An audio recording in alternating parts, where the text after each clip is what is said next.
City সেন্টারের সামনে ফুটপাথের দোকান থেকে টাকা তোলা হতো, এমনই বিস্ফোরক অভিযোগ করলেন ভারতীয় জনতা পার্টির বিধায়ক ডক্টর শারদত্ত মুখোপাধ্যায়। বিধাননগরের বিধায়ক ডক্টর শারদত্ত মুখোপাধ্যায়ের অভিযোগ। কি অভিযোগ বিশদে জানবো, আমাদের সঙ্গে রয়েছেন আমাদের প্রতিনিধি শাকিল মুস্তাক। শাকিল, কি অভিযোগ করেছেন বিধাননগরের বিধায়ক?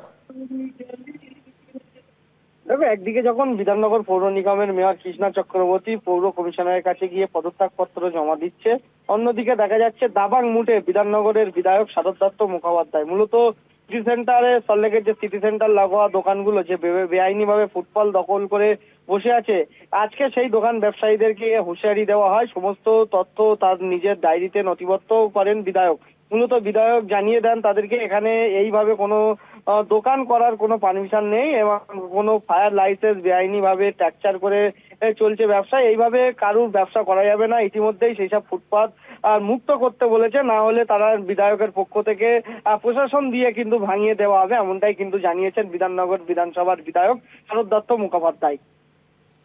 ধন্যবাদ। আমাদের সঙ্গে ছিলেন আমাদের প্রতিনিধি শাকিল মুস্তাক। কি বলেছেন বিধায়ক শোনাবো। এই পুরো সিটি সেন্টারের ফুটপাতে যেসব দোকানগুলো রয়েছে সেগুলো গরিব দোকানদারদের এগেনস্টে আমার কিচ্ছু বলার নেই। আমি ওনাকেও কোনো বাজে কথা বলিনি। ওনাকে দোকান চালাবেন কি চালাবেন না জিজ্ঞেস করেছি, আমি বলেছি সেটা আপনার উপর, প্রশাসনের উপর। প্রশাসনকে, এখানে পুলিশ আর কর্পোরেশন, ওদের কাছ থেকে পারমিশন নিয়ে চালাবেন। আমার যেটা জানার ছিল, এই দোকানগুলো যে ভালো জায়গাটা ছিল, প্রথম কথা এদেরকে বসিয়ে দেওয়া হলো কিসের এগেনস্টে? সব পয়সার এগেনস্টে। সেই পয়সাগুলো এরা সব ক্যাশে দিয়েছে, কোনো রসিদ নেই।